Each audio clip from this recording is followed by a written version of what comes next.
Nova Scotia's 25th Battalion, the experiences of Major James Howard Tupper and Captain Robert Clements.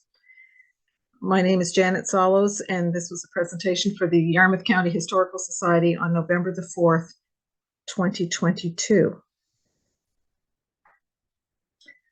On September the 16th, 2016, descendants of Major James Tupper gathered in Paradise, Nova Scotia to commemorate the 100th anniversary of his death in World War I.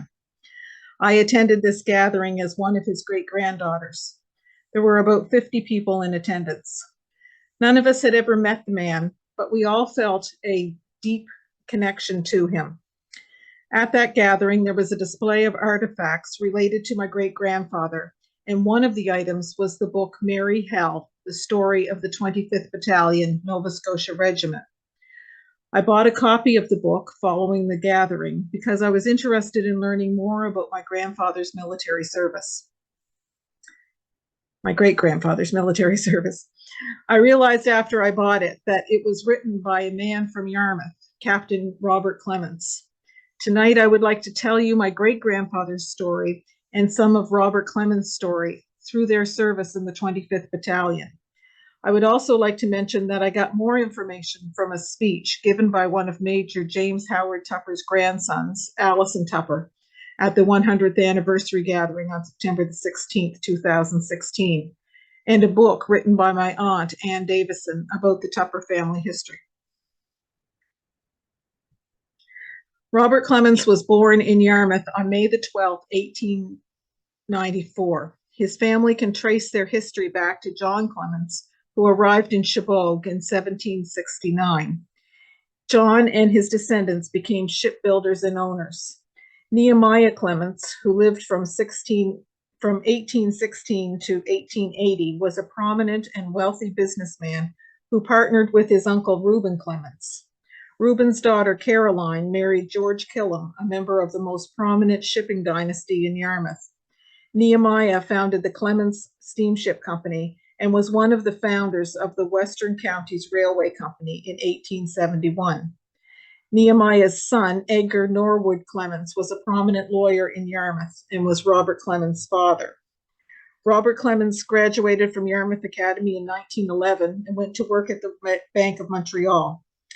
In November 1914, he enlisted in the 25th Battalion and served throughout the war and was promoted to the rank of captain. After the war, he returned to Yarmouth and became a student apprentice at the Cosmos Imperial Mill Limited. He went to Manchester, England, and took advanced courses in cotton manufacturing. He came back to Yarmouth and became assistant manufacturing superintendent from 1921 to 1925. He married Anne Winifred Mitchell and then went to work for a textile mill in Lachute, Quebec. He stayed connected with this company until 1969.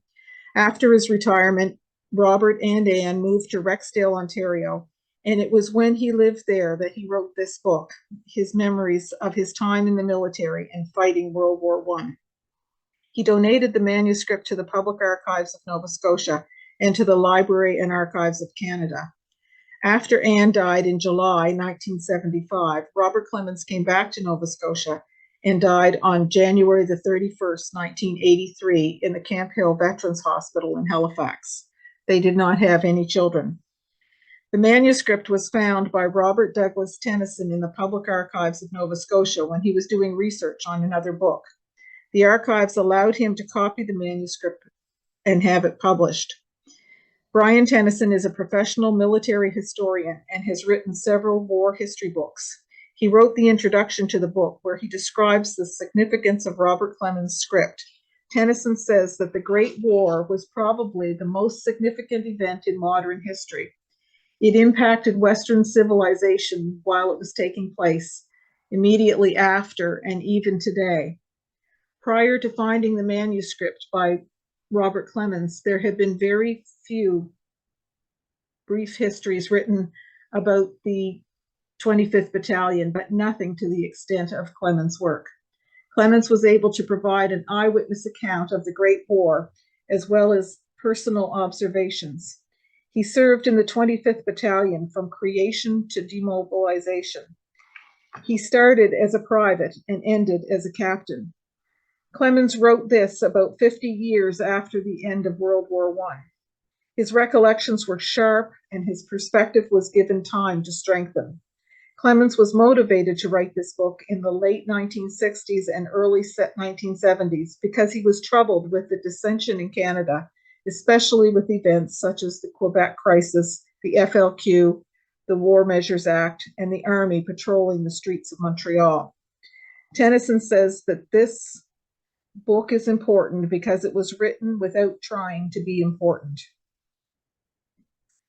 The Great War broke out in August of 1914. There was great enthusiasm for the war because it gave many young men and women the chance to get away from the farm and travel the world. There was also a great sense of imperialism, the chance to serve the king and country. Thousands enlisted. One of those men was my great-grandfather. He lived in Bridgetown in the Annapolis Valley and wanted to become a minister. When his father became ill, responsibility for the farm in Round Hill became his, and his ambition of becoming a minister was never realized. Eventually, realizing that there would be a war and that he would be going, he bought a smaller home with a house and a barn in Bridgetown.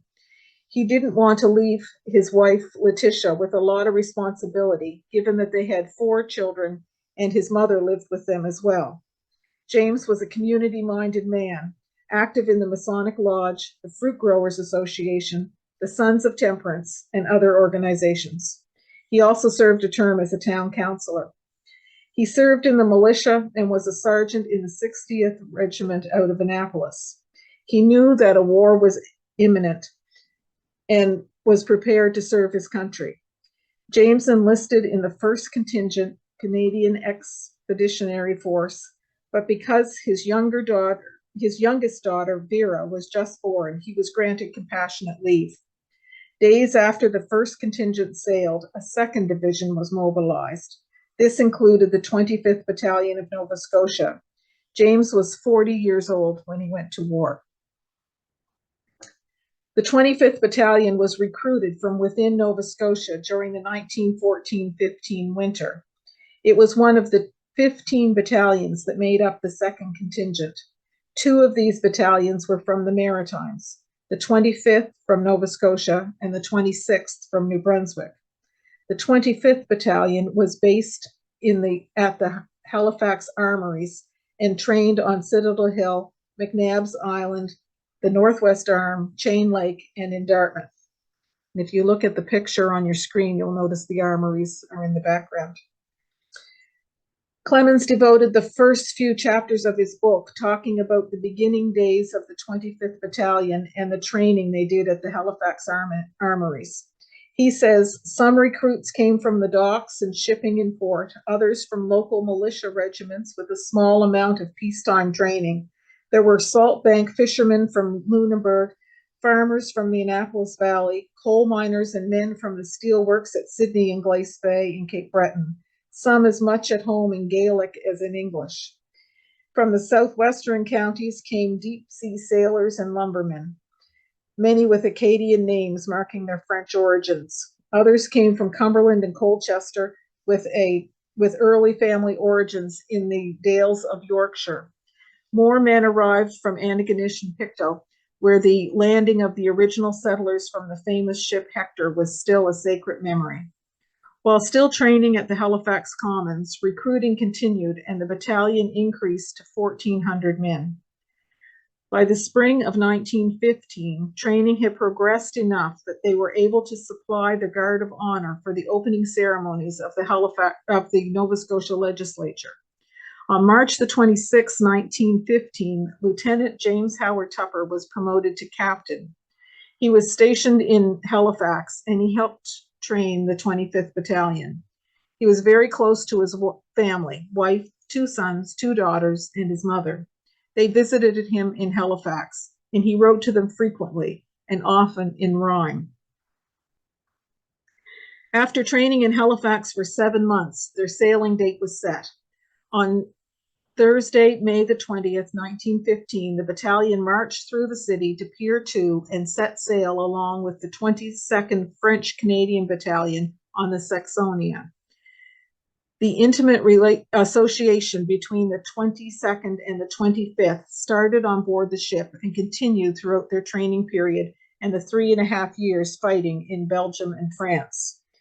It was on the eve of their departure that my great-grandfather, James Howard Tupper, wrote a letter to each of his children to be opened on their 12th birthdays if he did not return. The letters told of his love for each of his children and outlined his reasons for enlisting. He also conveyed his confidence in his wife to raise their 4 children. He told them how he thought they should live a good life and the values that were important to him. I can't imagine how hard it must have been to write those letters, and I will come back to those letters later. The Saxonia arrived in England on May the 29th, 1915. Training continued at Sandling Camp in England for 3.5 months. While training in England, the soldiers took part in many military parades and inspections, including one by King George V. It was during this training period in England when Captain James Howard Tupper was promoted to Major and given command of the A Company. The 25th Battalion left for France on September the 14th, marching through the blacked-out streets of Folkestone to the pier, where they sailed across the Strait of Dover and arrived in Boulogne a few hours later in the early morning of September 15th, 1915. The ship was very crowded, and many men were sick from the rough crossing and from the smell. About halfway across, a side hatch flew open and drenched about 50 soldiers. They had to hold on to one another for fear of being swept out until others managed to get the hatch closed. After they landed, they had to march to the top of the city of Boulogne, wet, tired, and laden with about 80 pounds of equipment. Those who were too weak to go up the endless hill were supported by their fellow soldiers. They tented for the night. It was up early the next morning. They broke camp and headed for the train. The train pulled in late near the town of St. Omer, but the exhausted soldiers still had several miles to go before stopping. They got lost and were finally found near daybreak. Not only did they have to march back to where they were supposed to be, but they also had to march to their designated distance for that day. Clements says, "It was a sorry lot who came to rest in their proper place late that second night. Another 3 days of marching took them to Locher, Belgium, which became their home away from home until April 1916. The 22nd and the 25th Battalions were immediately deployed to the front lines just 8 days after leaving the camp in England. The first casualties happened at Kemmel Hill. The Canadian soldiers suffered many casualties. They called on the expertise of the coal miners of the 25th Battalion to help dig tunnels under the German trenches. The tunnels were packed with explosives and would blow up the men in the German trenches. Mid-1916 brought the 25th Battalion to Sanctuary Wood. German attacks were fierce. The 24th wasn't involved directly in battle, but played a supporting role. Fighting continued from June 2nd to June 13th. Casualties were heavy during the 2-week period, with about 8,000 Canadians killed or wounded. The Germans had bragged before they started that when they got through, the Canadians would never again be an effective fighting force. After this period, for 2.5 years to the end of the war, it was the Canadians who always did the attacking. The Germans never again made a direct assault on ground held by Canadian troops. During the summer, battalions did 6-day rotations in the front lines, then 6 days supporting with the communication trenches, and then 6 days in reserve, refitting and replacing equipment and preparing for their next round in the trenches. In late August, the whole 5th Brigade moved back to Belgium and began 8 days of intensive training and refitting. Reinforcements were added, and the 25th Battalion numbered about 50 officers and 1,000 of other ranks. They moved to Albert, France, where more training took place. On September 14th, the 5th Brigade moved through Albert to Sausage Valley. After being at war for over 2 years in a predominantly defensive role, the Canadian divisions were ready to attack. They divided the town of Corsolette into halves, with the 22nd Battalion responsible for one half of the town and the 25th responsible for the other. D Company was commanded by Major E.J. Brooks, and A Company was commanded by Major J.H. Tupper. These two companies led the attack. The 26th was close behind to mop up, and the 24th was kept in reserve. September 15th, 1916 was the worst day of battle in Corsolette, but the fighting continued throughout September and October. About 600 yards from the edge of the village, German machine guns opened on the leading waves, and Major Brooks was killed. For the first time in the history of warfare, tanks accompanied the infantry into battle at Corsolette. Clements says that the 22nd Battalion received credit for taking Corsolette on September 15th, but it should be noted that they only took half the town. It was the 25th that took the other half. According to Company Sergeant Major Andrew McDowell, A Company successfully took Corsolette on September 15th and dug into the side of the hill and spent the night.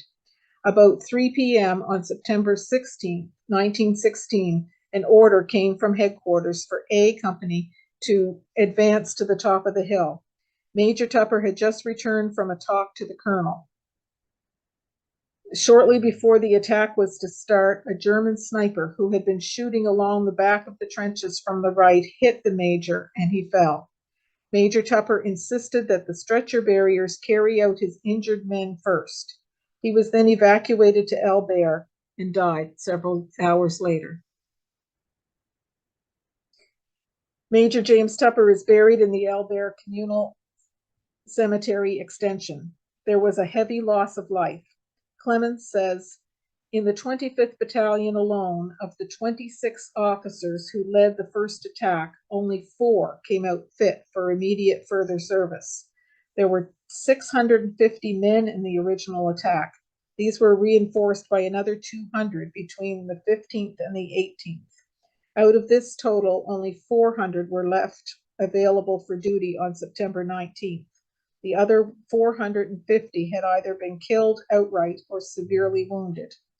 Of the 22 officers lost, all of the company commanders had been killed, and more than half of their juniors. The remaining junior officers lost were all severely wounded, and with a few exceptions were never able to return to full active duty. Clements adds, this was the price the people of Nova Scotia, through their senior battalion on active duty, paid for a half a broken down small French town and a few acres of muddy clay. Call it glory if you like. Some of those who were there and managed to survive had other words for it, and for those higher up who had sent them and their wonderful young friends head on into that deadly trap. The 25th Battalion was left with Colonel Hilliam and only one other senior officer. All 4 of his company commanders had been killed. One of them was my great-grandfather. In his report of the battle, Lieutenant Colonel Hilliam closed with these words, General, I have the honor of commanding the finest body of men I've ever seen. It was Colonel Hilliam who sent the following cablegram.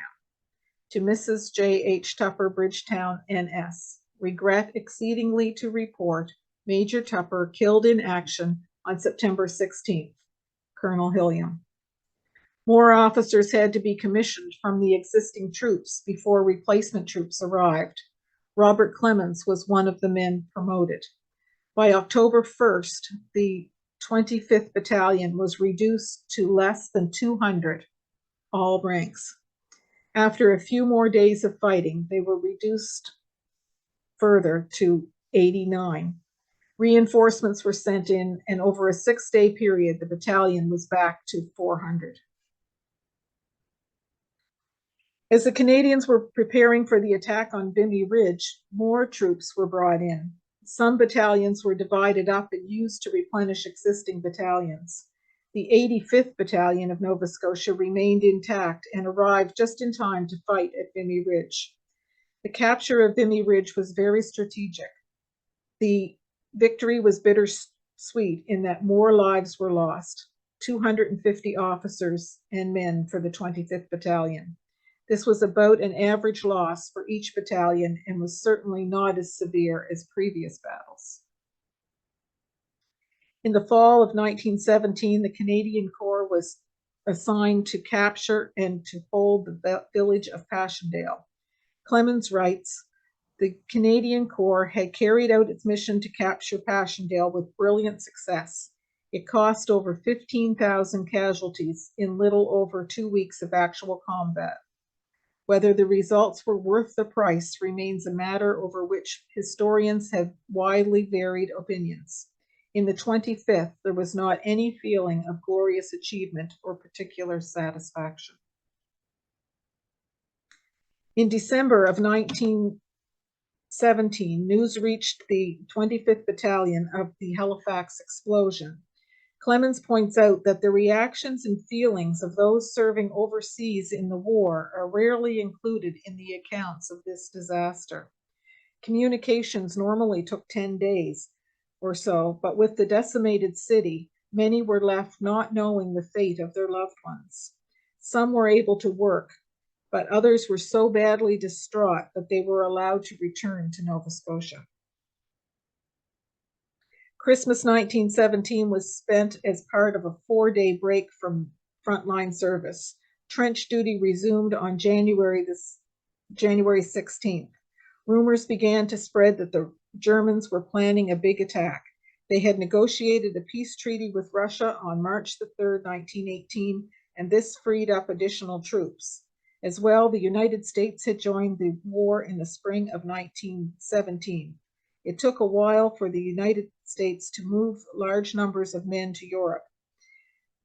The Germans would need to strike before the U.S. troops were fully effective. Fighting kicked into full force in the spring of 1918 and continued into the summer. Because the front was so wide, the troops were shifted around on a daily or even hourly basis. The Canadians, including the 25th Battalion, were successful in staving off the Germans. From August the 8th to September the 11th, fighting was heavy with one battle after another. This period of time was dubbed the last 100 days. The Canadians made progress against the Germans. Clements chronicles the events of those 100 days in detail. On November the 11th, 1918, at 11 a.m., a ceasefire was ordered. Celebrations took place around the world, but Clements says the reaction was different for the men of the 25th Battalion. He says, after years close to the noise and turmoil of battle, the sudden silence as the fighting ceased seemed to communicate itself to the men. Ordinary military routine had to be fully maintained. Guards and sentries held to their posts. All other duties carried on as usual, with the battalion held ready for instant response to possible orders to resume the advance. Some men began to dread returning to civilian life. Mostly, though, the men were dreadfully tired. The 25th Battalion left Germany on January the 19th, 1919, and went back to Belgium. Throughout the spring, they were able to work their way back to England, and in early May boarded the Olympia. On May the 15th, the Olympia pulled into Halifax Harbor. Excitement reigned not only aboard the ship, but also on the streets of Halifax. On May the 16th, 1919, the 25th Battalion received their last command. 25th Battalion, Nova Scotia Regiment, dismiss. Clements includes in the back of his book a listing of the members of the 25th Battalion and their hometowns. There are quite a few from Yarmouth County who served. Clements has done a great job capturing the spirit of this group of men, with so many losses of life and replacements to the ranks. Clements lived through it all and moved up through the ranks. So 100 years after his death, Major James Tupper is a role model for his family.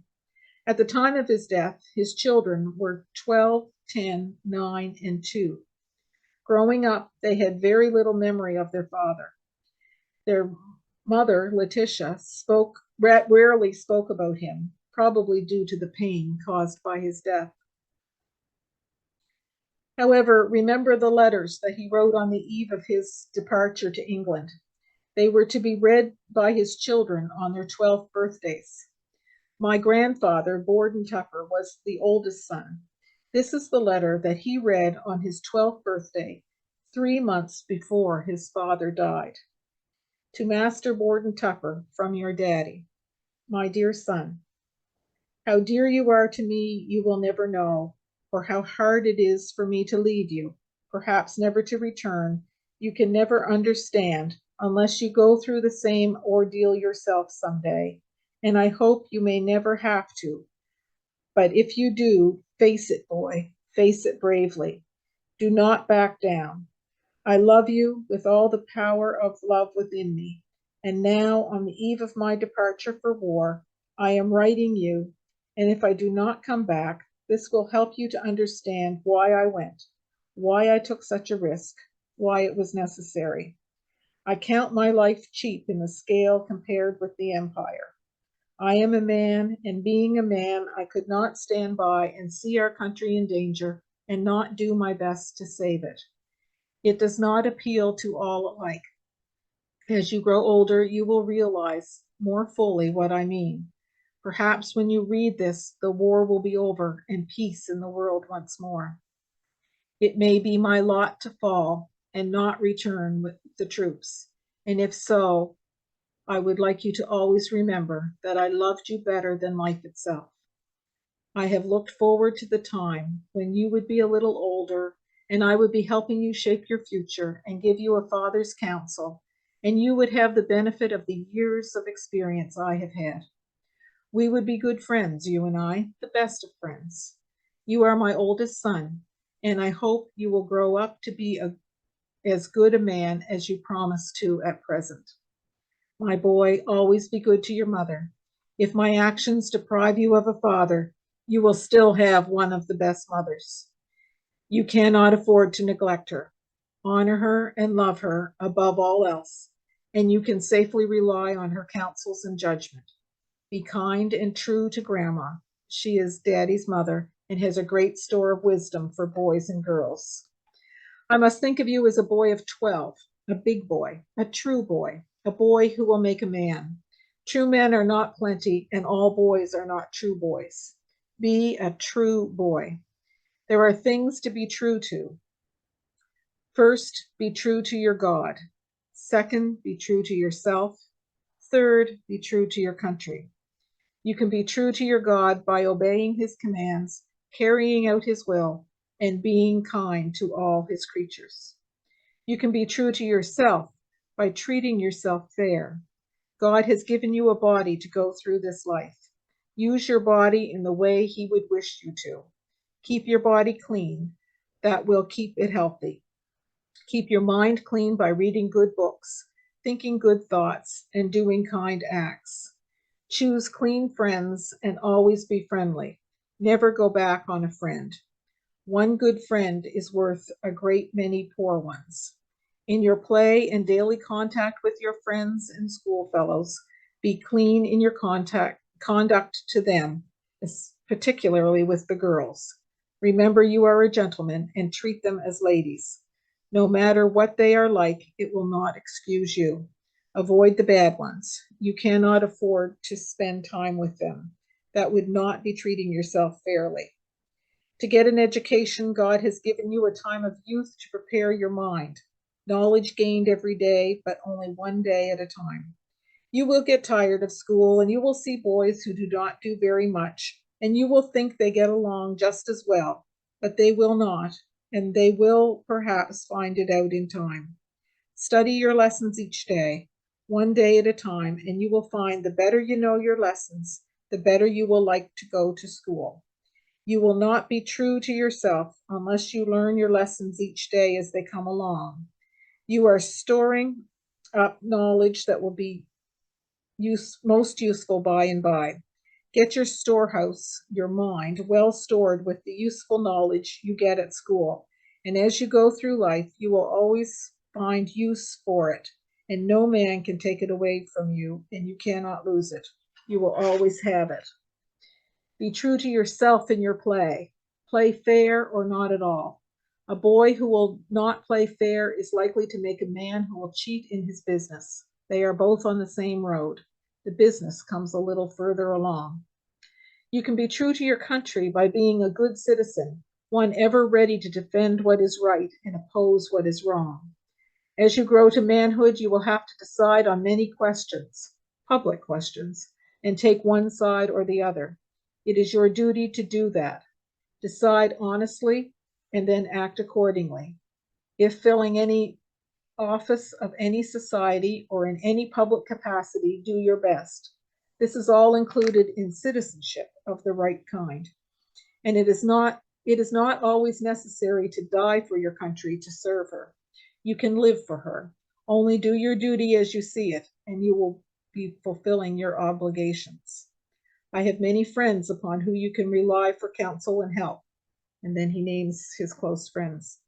You will, of course, have your own friends and companions, but you can remember these as some of my best and truest friends. I did not mention, and he names two men, as you now know what kind of friends they are. And now, my dear boy, may God keep you, protect you, and watch over you, and make you worthy of the love bestowed upon you. Be kind to your sisters. You have two sisters now, and I hope you will have them for many years. You and Douglas love each other, which is right. I know you both love your sisters, and they love you. How happy you all will be. My own dear boy, I must close. I cannot express my love for you. May God keep you and watch over you. Your loving father, J.H. Tupper. He also wrote a similar letter to Douglas, his second oldest son, and to his two daughters. Both sons went on to become ministers, James Howard's original ambition, in the United Church of Canada. Reverend Douglas Tupper served as a student minister in several churches in Yarmouth County between 1937 and 1939. The two daughters were nurses. Another tradition that comes out of this story is that my great-grandfather picked a few pieces of a vine and sent them to Major Brooks's wife visiting in England. Mrs. Brooks potted the vine and brought it back to Nova Scotia and gave it to my great-grandmother in Bridgetown. The vine has survived to this day and has been part of many celebrations, weddings, funerals, birthdays, and even an ordination. The morals and traditions of Major James Howard Tupper have survived. The ivy has become for our family a symbol like the poppy. However, each year on November 11th, we all pause to remember the sacrifice made by those who went to war. Some returned and some did not. Of those who returned, like Robert Clements, they were forever changed by their experiences. I would like to finish off this presentation with a poem that Robert Clements wrote and that is included in the book. If you think it crude to be rough and rude, this tale is not for you. There is nothing nice about rats and lice from any point of view. Yes, the rats do roam and make their home in the fields where the dead men lie. Yes, the lice do bite all day and night and never quit till you die. Where the human moles from their stinking holes crawl up through the muck and slime to hide all day, then work all night till there is no sense to time. The great shells roar through the leaden skies as their targets crouch in the drains, then burst with a roar and the shrapnel flies, and it rains and it rains and it rains. On a dirty night when your nerves draw tight and you rouse to the gas alarms, in a dank shell hole, you'll sell your soul for a night in a woman's arms. When a gray-green mass of chlorine gas drifts down from the eastern sky, you choke and spit as your lungs are split and you see your best friends die. In the stink and stench of a rotten trench mid the swarms of filthy flies, some men got caught so their bodies rot and the maggots eat their eyes. There, tattered bums from city slums with pampered sons of the rich all lie with God on that sodden sod, and you can't tell which is which. In that sea of mud, you can feel your blood grow cold as you shake with fright. Then among the dead, you raise your head to stand to your post to fight. So a few survive and are still alive when at last relief breaks through and the press reports all quiet as they bury the lads they knew. Theirs was the fate of German hate, its greed and mistaken pride. From far off days a soldier prays, forget not why they died.